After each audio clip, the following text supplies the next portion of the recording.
Welcome to the Wellness on Purpose podcast, your go-to source for impactful, educational, and realistic information designed to propel you forward on your journey to intentional well-being, not just for today, but for the well-being of future generations. Join us as we dive into insightful conversation with industry and brand leaders in the ever-evolving landscape of the health and wellness industry. Discover the latest trends, gain valuable perspectives, and uncover practical tips to elevate your wellness journey starting today. This podcast is brought to you by Joanne's Place Health Foods, your trusted partner in health, located in the heart of Peterborough and Lindsay, Ontario. I'm your host, Marissa Laughlin, and I'm thrilled to be guiding you through this season of the Wellness on Purpose podcast. Hello everyone, welcome back to the Wellness on Purpose podcast. Today we are joined by Nadia Podolsky, who is the founder of Koope Skincare. This is a new skincare brand that has landed on Joanne's Place shelves, and I'm really looking forward to talking to Nadia today about where the passion for this brand started, what the mission is for the brand, and why it is so important to have a minimal skincare routine that is supportive for your skincare concerns, that is in fact natural, and that actually follows the European standards, which, if you know, the European standards are much higher than the US and Canadian when it comes to skincare and everything else for that matter. So please join me in welcoming Nadia onto the podcast today. Good morning, Nadia. Welcome to the Wellness on Purpose podcast. How are you doing today? Thanks. I'm great. How are you? I'm good, thank you. I'm so excited to have you on today to talk about your own experience in formulating a skincare line, but also we've had such great feedback in store on this skincare line, which is called Koope, and I'm really excited to share with our listeners a little bit more about what makes this brand so unique and why we have it on our shelves at Joanne's Place. So before we get into talking about the brand, I would love to know a little bit more about you and kind of your journey of creating this skincare line. So can you take us back to maybe when you first started to have some skin issues appear and really how that experience shaped your perspective on skincare in the industry? Yeah, great. Thanks so much. And it's great to be here. And I'm so happy that we're on the shelves at Joanne's Place. It's wonderful. A little bit about my journey and why I started the brand. So I guess my interest started, I'm a qualified esthetician, and I was qualified about 20 years ago. So I've always had kind of a love and a passion for skincare. I kind of transitioned out of skincare later in my career, but my passion for beauty and ingredients and things like that didn't really change. And that meant that I was constantly trying new products. I was putting loads of different things on my skin all the time. And eventually, I guess it caught up with me, and I had a really horrible reaction. I had chronic urticaria all over my face and neck. And I had that actually for the better part of a year. So, and there were really large kind of welts. And I saw dermatologists and, skin experts and doctors and, and holistic practitioners, an herbalist at one point. And it was either the herbalist or the naturopath told me that I was lactose intolerant, and that was causing the skin problems, which didn't really make sense. But and I'm not lactose intolerant, but I was just kind of given every reason and not leading to the reason. And then reason, eventually I saw a dermatologist who said, okay, bring everything that you use on your skin and your hair into the office. And I did, and I kind of had this big bag, and I dumped it out, and she said, okay, well, that's your first problem. You're using too many products. And she explained, that the skin can only tolerate so much, and especially as you're getting older, and different environmental factors and health factors.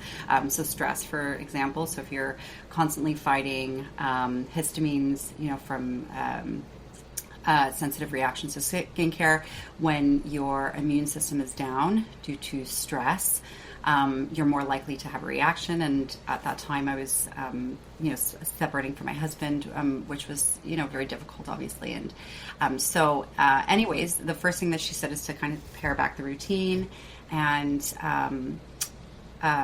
really kind of focus on products that didn't have fragrances, essential oils, things like that, common sensitizers. And I was quite baffled because a lot of the products that I'd been using for years and years and years. And she said sometimes it just kind of takes a little bit of a blip in the immune system. So anyways, that's kind of the long story of how the journey started. But fast forwarding, I developed a very keen interest for my own personal use in skincare ingredients. And I realized that in addition to at that time it was 1,400 ingredients banned in Europe. Now it's 1,600, but I realized that in addition to those ingredients, there were a lot of ingredients that were very common in skincare products that were highly sensitizing. It took me probably about 4 or 5 months to get rid of the chronic urticaria. It was very painful. It took a really long time. But following that, I only used like really simple products for a really long time, but they weren't really giving me the benefits that I wanted. Things like anti-aging benefits, collagen peptides, hyaluronic acid. I wasn't really getting them in these kind of simplified, pared down products. And I noticed that it was really difficult actually to find something like skincare basics that were not sensitizing and that didn't have these kind of main culprit ingredients in them. And that's kind of, I guess, where the journey started of me starting Koope. It's so refreshing to hear simplified skincare routine, because I think so much of what we are exposed to on social media is 10 steps of this. And there's so many different ingredients hitting people's skin. And just as you said, your skin, like anything else in your life, has a threshold. And eventually, if you're exceeding that threshold, too many things on there, you can have some reactions, even if they are natural products. It's just this over applying, this over obsession, this over complicated skincare. And honestly, that's like one of my favorite things about the skincare line is there's so simple formulations, which I'll get into, but there isn't 20 different products to achieve the results that you're looking for. So it's just really refreshing to hear that we can simplify things and get the results that we want, not just for like a skincare condition, but anti-aging as well. So I love that. Now, you've spent some time in Europe, and you mentioned that Europe has some different standards as well. So during your time in Europe, what kind of influenced you to take this approach to skincare and ingredient safety in your products? Like, is that different than maybe if you were a different part of the world compared to Europe? I've lived in Europe for a long time, and each country has their own standards or ingredient standards of what's banned and what's not. So we'll kind of start from the bottom, which is the U.S. Sadly, the U.S. only bans 13 ingredients, like 13. So not like 1,300, just 13. It might be up to 15 now, but it's, very, very low numbers. Their regulations are not very high. In Canada, Canada is in the kind of 400 mark now. It depends on what source you're looking at, but it's somewhere between 300 and 500 now Canada has banned. Europe now is up to 1,600. So we are actually... Europe and Japan are the highest in the world. Europe is definitely high, one of the highest standards in the world of skincare ingredient safety. So it definitely 100% influenced. I formulated all the products here in the UK, and they're all European standard. They follow all of the laws and regulations here, which is really important. And our products, particularly being sold in Canada, that the standards are just, the highest. It's not the bare minimum. These are the highest standards, globally of ingredient safety.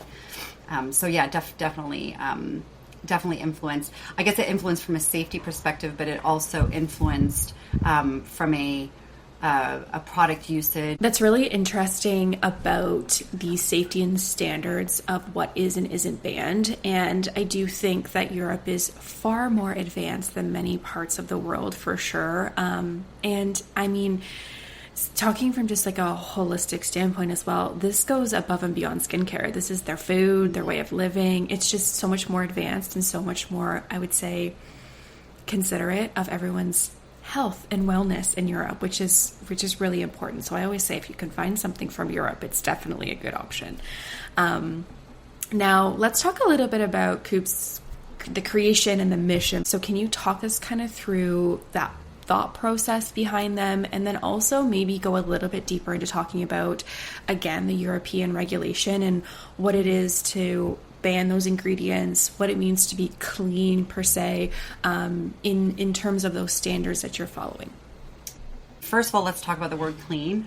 So the word clean in any way, whether it's, regulatory, marketing, etc., it's not regulated. So pretty much anybody can slap the word clean on a carton, and there's nothing to stop them from doing that.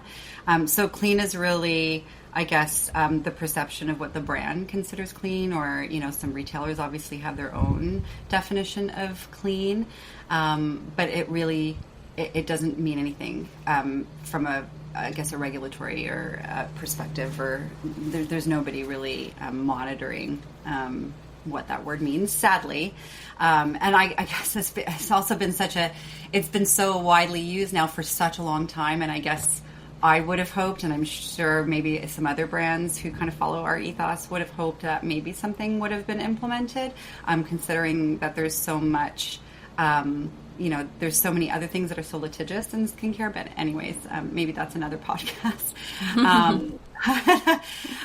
So, that's the first thing. So what we define as clean is, if it's not suitable for sensitive skin, then, all skin is sensitive. So nothing should be formulated for skin that can tolerate something that's not good for you.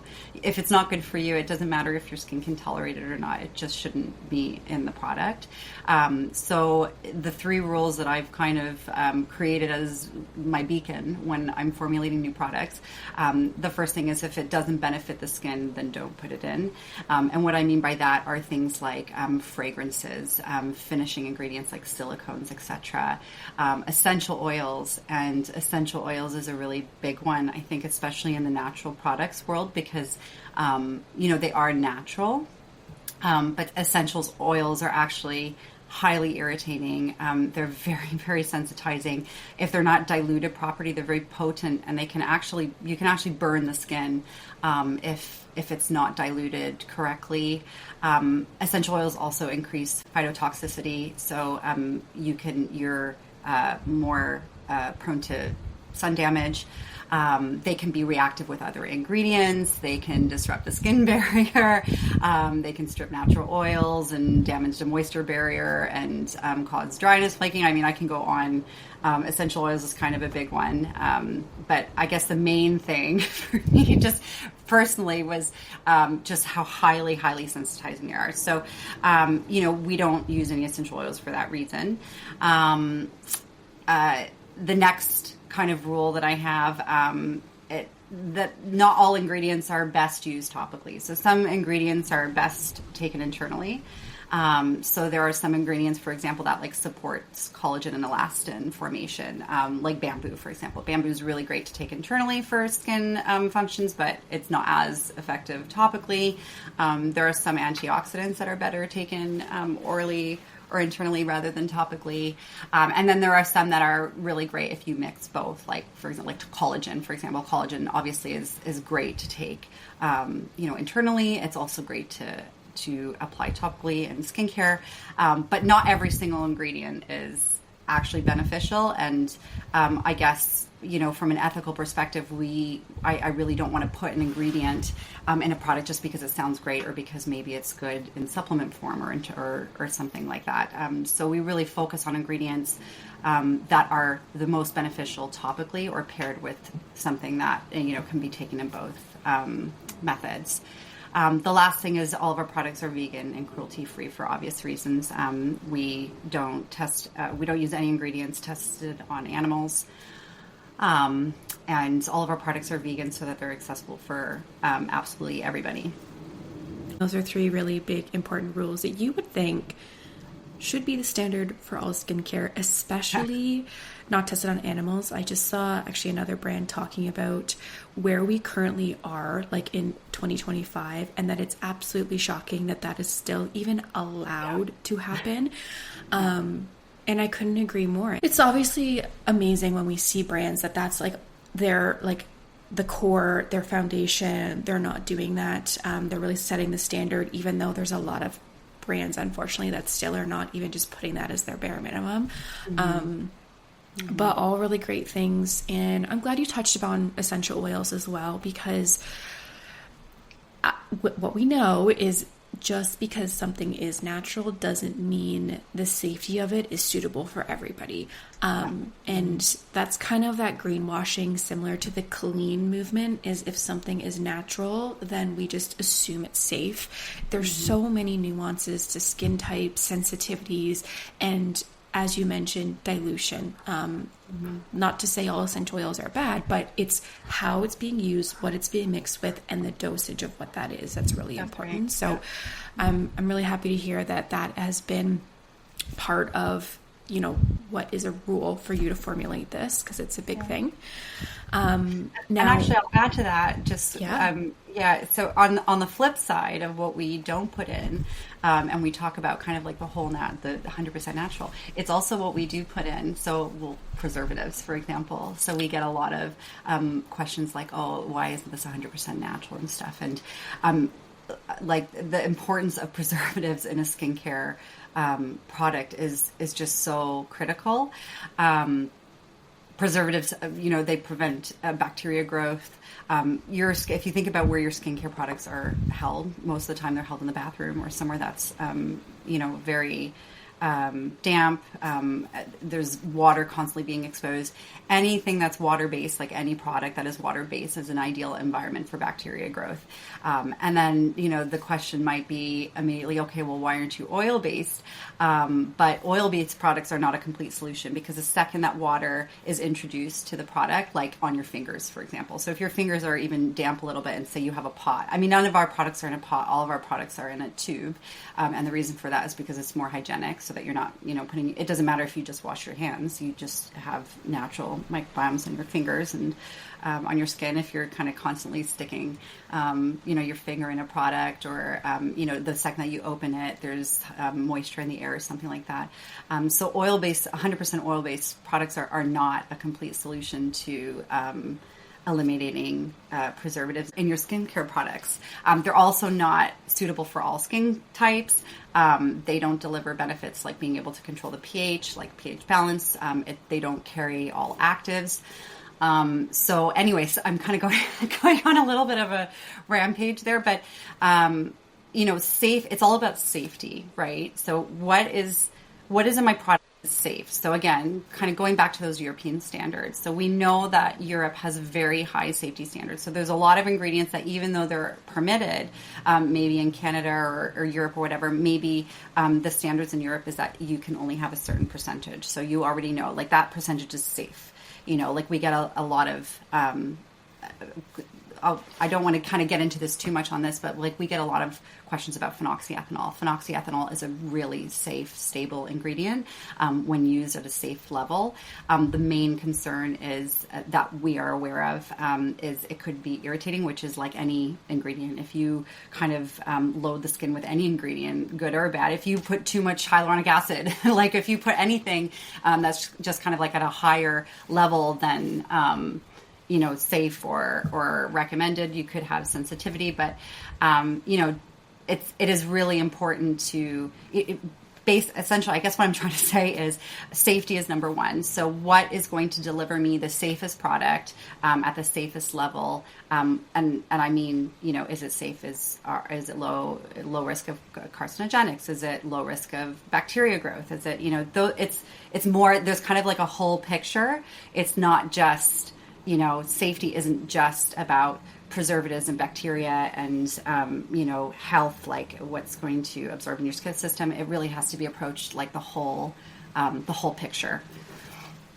Sounds like you've really done your research and formulated these based on what's best for everyone. Sensitive skin, acne-prone skin, things like that, which we'll get into. But one other thing that is a part of Koope's creation and mission is more than just the skincare. It's beyond that. It's also about giving back. And I don't think enough brands maybe talk and highlight about what they're doing outside of just formulation. So I would love to know why it is important to incorporate a cause-driven mission into the brand when you were creating this and moving forward with the brand as well.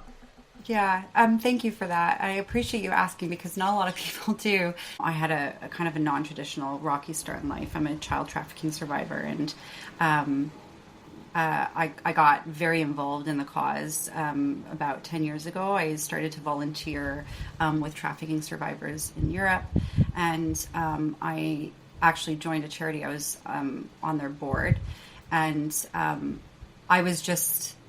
I'm always kind of shocked and enamored how common it is, and people are starting to talk about it more. But anyways, when I started Koope, I guess I kind of it was COVID. It was at the beginning of COVID, and I think a lot of people were really thinking about what was important to them. And in addition to my passion for creating these products, for the actual formulations themselves, it was so important for me to do something beyond a product. And actually, I think, and I've said this before, but I think it's absolutely inexcusable for a brand not to do more with their reach. We are welcomed into people's homes and into people's lives, like our brands and our products. And I just think that brands have a responsibility to do more with that. And we have this wonderful opportunity to use our reach to make a difference. So that was kind of a non-negotiable, which is not very common for a startup, because startups are usually really focused on making money the first little while, which I was too, believe me. But it was really important that we did something. So I donated a portion to every sale from day one to anti-trafficking initiatives and charities.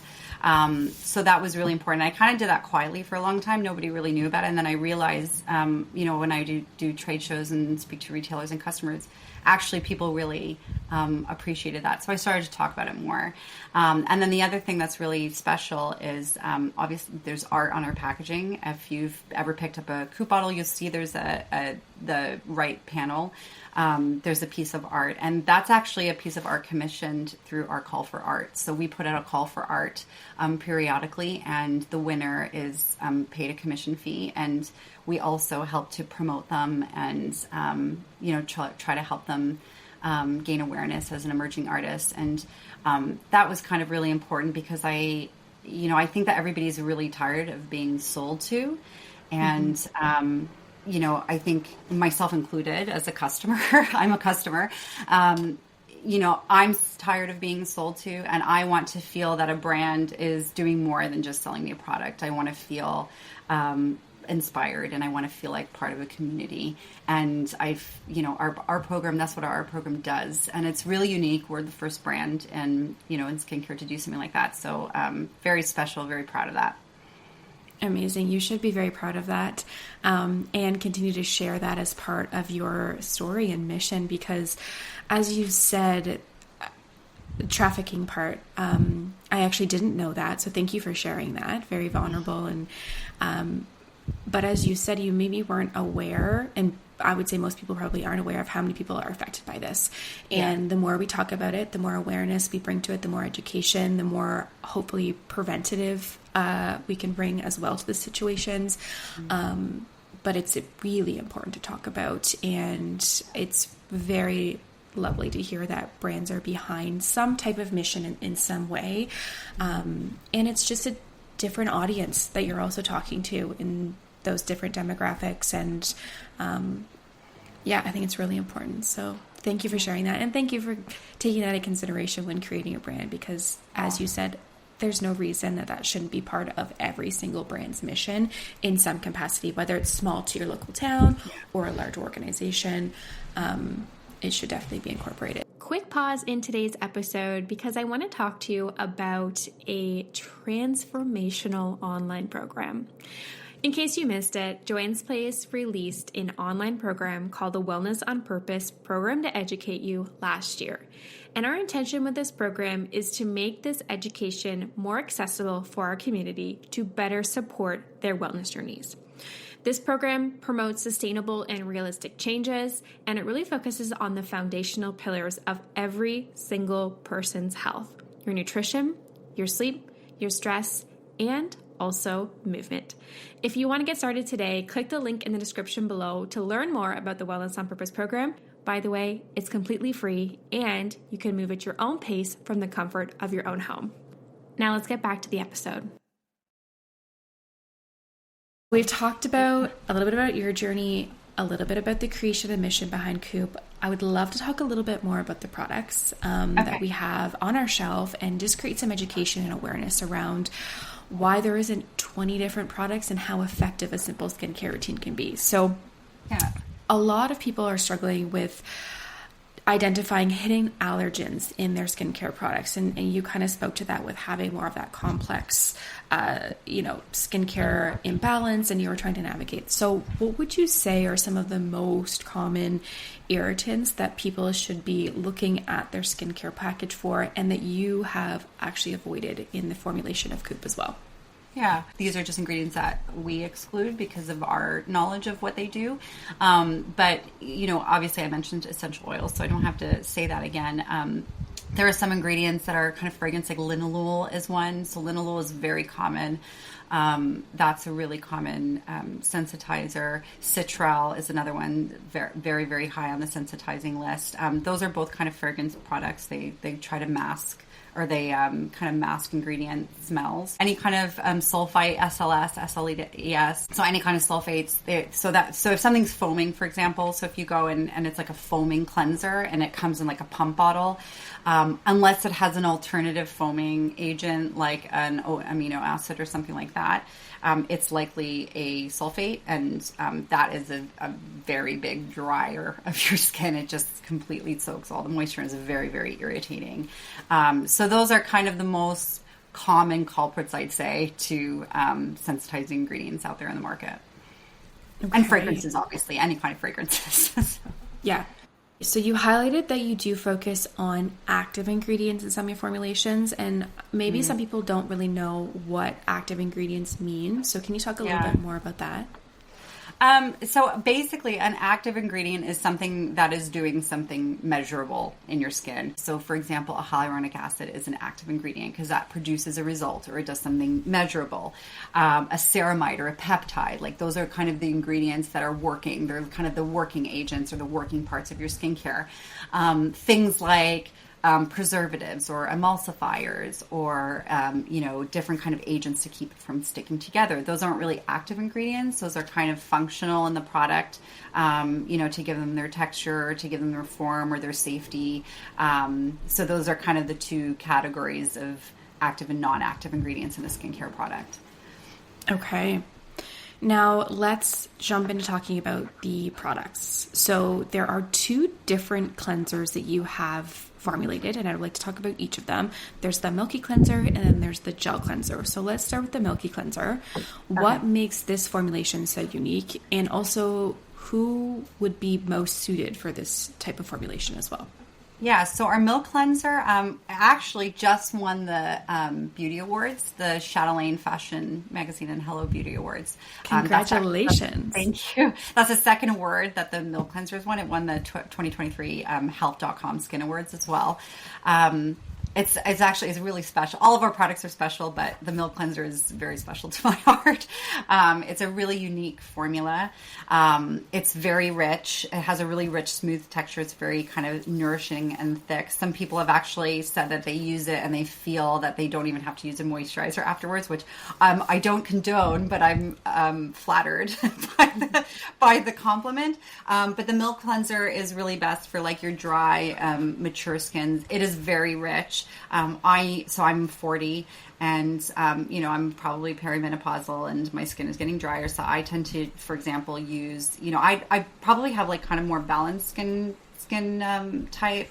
I'm maybe a little bit more on the dry side. I use the Milk Cleanser like in the morning, for example, when I don't have any makeup and I just kind of want something really hydrating. I tend to kind of, rotate between the Milk Cleanser and the Gel Cleanser. I know people, sometimes I use it at night and then in the morning, like I kind of, essentially I try to kind of, I try to use a gel at one time of day and the milk at one time of day. We do have customers that are very ultra dry, also like Canadian winters. Yes. Sometimes I use the milk cleanser more in the winter if I'm visiting home in Canada or something like that. But it is really kind of for that ultra dry, mature skin type. The most important thing, so it's creamy, like it's not a gel texture. So the active ingredients in the milk cleanser, which active ingredients are a little bit different in a cleanser than they are in a moisturizer, because obviously you rinse it off. But there are benefits, like centella, for example. We love centella. It's such a wonderful, wonderful ingredient. Actually, I have something to say about centella and other botanical extracts. Just kind of a side note, when we talk about botanical extracts and essential oils, they're very different things. So botanical extracts are typically not sensitizing. It's kind of in a different category. So I just don't want to confuse anybody. The other ingredients that are in the milk cleanser, so there's glycerin, which is very hydrating, oat amino acids. There's an apricot kernel oil, there's grapeseed oil, and there's aloe, all very calming. But some of the things that these ingredients do, they're, the apricot kernel oil is a natural source of vitamin A. It's anti-inflammatory. It's very, very hydrating. The oat amino acids, which you'll see in both of our cleansers, that is that foaming agent without using a sulfate. So it doesn't kind of give you that like massive foam, which you don't really want anyways on your front. You want kind of a nice gentle foam. The milk cleanser doesn't foam in the same way as the gel cleanser because there's only a little bit of the oat amino acid, but that is kind of that supplement that I was talking about. So I can go into the gel cleanser if you want now with the active ingredients for that as well. Sorry, I forgot to mention the ones for the milk cleanser. That's all good. Yeah, let's flip to the gel cleanser and talk a little bit about this formulation, what makes it so unique, and who is it best suited for? So the gel cleanser is suitable for all skin types. So you can use it on your dry, your oily skin, balanced skin types, acneic. It's very, very good for acne. But the gel cleanser, it's a very silky gel texture. So if you've used a gel cleanser before, maybe you'll have noticed that after you use it, you kind of feel a little bit like stripped from all of your hydration. You feel a little bit tight and dry. What makes our gel cleanser really special is that you just don't get that dryness, kind of no stripping feeling that you get with a lot of the other gel cleansers. And a lot of the other gel cleansers have that SLS in them, which is, a big part of why they're drying.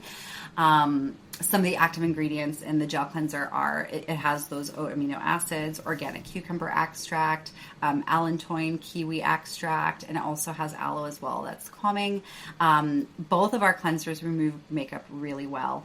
The gel cleanser is a really, really deep clean. So you get that like kind of really deep pore clean without having that dry kind of tight feeling afterwards. I love it. Yeah, that is one thing I definitely struggle with gel cleansers is exactly that like full stripping, the tight feeling. A lot of people associate that feeling with clean, but it's actually it's like that too clean, too stripped, loss of oil. Yeah. That's hard. So, okay. Thank you for clarifying who needs what for both of those cleansers. Now, this is the real question I have for you, is the next category, which is the moisturizers, because you have 3 SKUs in this category: lightweight, midweight, and heavyweight.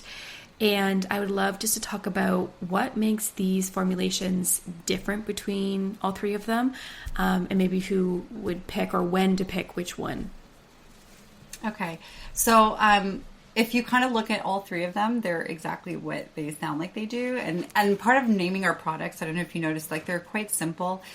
We try to keep the names of our products relatively simple and easy to understand. So the lightweight moisturizer is kind of your lighter, it's sheer. The lightweight moisturizer actually, side note, also won the beauty awards. So the milk cleanser, so the milk cleanser won for dry and mature skin, and then the lightweight moisturizer won for oily and acneic skin. So we're super proud of that. But anyways, so the lightweight moisturizer, what makes it special is it has a very sheer finish. So when you put it on, a lot of people that that have very oily skin or acneic skin, again, they try to get that squeaky clean feeling, which is not good, because when you get that squeaky clean feeling, your skin is going to produce more natural oils, and then you get more oily. So it's kind of counterproductive. So you need to really maintain a balance of like healthy hydration to keep the skin from overproducing additional oils. So it also has a mattifier agent. So if your skin is a little bit on kind of the shiny side, it will give you kind of a matte finish as well. It does hydrate without being kind of heavy or oily, as mentioned. It absorbs super quickly. So oily or acneic skin, like they kind of like a really thin gel, or they want it to be almost translucent to feel like they're not really putting anything on. So when you put the lightweight moisturizer on, it kind of goes on a little bit thick, and you think that it's going to be thick, but it's not. It's just kind of the viscosity of the product, and once you apply it, it just goes and it absorbs super quickly, and it has a really, really nice kind of sheer finish to it, and it does help to reduce sensitivity as well. So some of the core ingredients are all three of our moisturizers, first of all, have some kind of form of hyaluronic acid or sodium hyaluronate. So the lightweight has a sodium hyaluronate in it. It also has ceramides and prebiotics. It has niacinamide, which is really great for, anti-inflammatory. It helps to even the skin tone. There's all kinds of benefits of niacinamide. And it also has an olive glyceride in it, which is brightening, and it helps to support the skin's barrier as well. Yeah. So the middleweight moisturizer, that's kind of going to be your middle of the road. That's for a balanced skin type. You can use it on any skin type again. So I use the middleweight sometimes, like if it's really hot. We had a heat wave here in London last week. We were talking about that earlier. And it was just so hot. I normally use the heavyweight moisturizer, but I was using the middleweight the last few days, which was great. It just kind of gave, it was still very hydrating, but it wasn't as hydrating as the heavyweight, which I certainly didn't need. But suitable for all skin types, or balanced skin types. The special ingredient, or the hero ingredient, is in the middleweight moisturizer is that it has an anti-pollution shield. So if you're a city dweller, for example, or you live somewhere that has kind of a high pollution level in the air, it will help to protect your skin from airborne pollutants. It also helps with signs of, not the anti-pollution shield, but the product itself helps with signs of an unbalanced or an unhealthy microbiome as well. Some of the core main ingredients, so it does have hyaluronic acid in it to retain moisture. And just a quick thing on hyaluronic acid, just kind of like a side note. Hyaluronic acid, if applied, hyaluronic acid is best when you're using it in a product, or if you have water on your face already. So like if you use a serum, for example, make sure that your face is damp first before you put a hyaluronic acid on, because it doesn't create hydration. Hyaluronic acid retains hydration. So for example, if it's in a moisturizer, it will retain the hydration from that moisturizer. If you put it on without any carrier, like in a moisturizer, or on just kind of dry skin on its own, then it does the opposite. So anyways, it has a hyaluronic acid in it, squalene, baobab oil. Our baobab oil is actually really special. It comes from a not-for-profit in Africa, and all of the proceeds go back to the community, and they build schools for children, and it's really wonderful. It has vitamins A, C, and E. I mentioned the anti-pollution shield, and also antioxidants. And very great for all skin types. The next one over is our heavyweight moisturizer, best for kind of dry or mature skin types. It's what makes it special, so it's opposite to kind of the lightweight moisturizer. It goes on a little bit thinner. What I was trying to achieve with this moisturizer is that I found that a lot of kind of deeply hydrating moisturizers were really heavy and thick. So like they would take on under my makeup, or like maybe they would pill, and it just kind of felt heavy, like I would almost feel it on my face. And what I wanted to produce is I wanted to create something that was very hydrating, but not like heavy or cakey. And that's exactly what this product does. So it goes on, it's kind of a really nice texture. It's very smooth and silky, but it's not like super cakey or heavy, but it is ultra hydrating, and it hydrates for a very long time. Like you don't have to reapply during the day. It absorbs very quickly. It has sodium hyaluronate in it as well, complex form of hyaluronic acid. It has peptides, very rich shea butter as well. Shea is great for hydrating. A very high quality shea is important. I think I mentioned peptides, vitamin F. It also has rosemary extract, so not rosemary oil, but rosemary extract is a really lovely ingredient. It helps to soften fine lines and wrinkles. It helps to tighten tone. It helps fight bacteria that sits on the skin. It helps with under eye bags. It's a really beautiful ingredient, rosemary extract. And it also has antioxidants in the product. So all three of our moisturizers can be used day or night. They can be used interchangeably. They can be used with other products or other brands or our cleansers or whatever. And same with our cleansers. They can be used day or night. They're very interchangeable. Amazing. So although 5 simple products, all very thought out, formulated for different skin types, but also interchangeable. So I love that. And I really like that there's 3 options for the moisturizers, because there's also different times of the year. You get the hottest of hot heat waves, you get the coldest of cold. So appreciate that there is options depending on not only your skin type, but potentially your environment as well. Okay, I have one more question for you, if that's okay. For someone who is just starting out their skincare journey, what is the one piece of advice that you would give to them? The one piece of advice for someone starting, okay, so I guess the first thing is start simple. So, right from the beginning of this podcast, I talked about simplifying your routine and what that did for my skin when it was aggravated. But if you think about your skin like a cup of water, you can't just keep filling it, right? It will eventually overflow. And, your skin has to adapt. So, don't overload. I would say start with the basics. So the basics are your cleanse. And this is where we started as a brand. So we started with really good cleansers and moisturizers.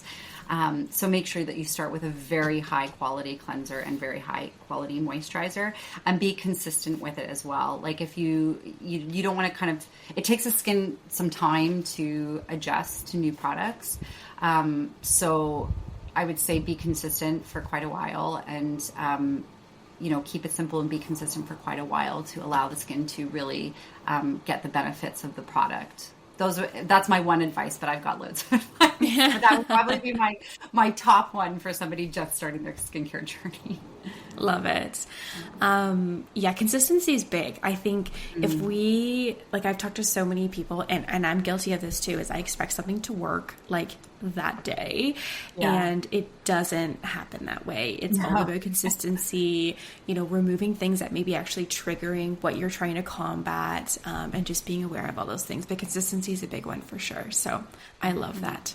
Thank you so much. I'm really excited. We're really happy to be at Joanne's Place, and I'm hoping to do more of these things and more education. But thank you so much for this opportunity and the time, and thanks to all the viewers for watching. And I hope, if you haven't tried Koope already, that you have an opportunity to do so.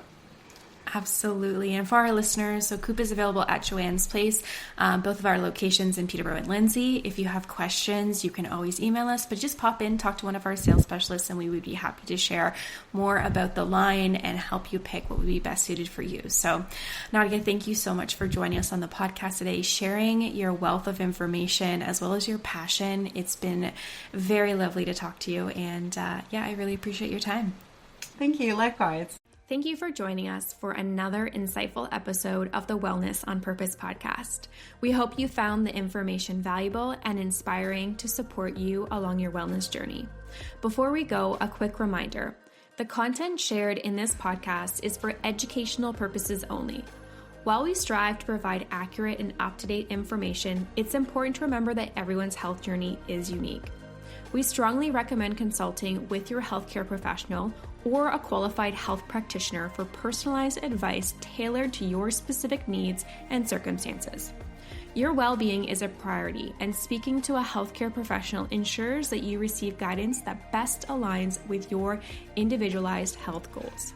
If you have any questions or topics you'd like us to cover in future episodes, please reach out to us through our website. That's all for now. I hope you stay well, stay informed, and remember, your health is your greatest wealth. Until next time, take care.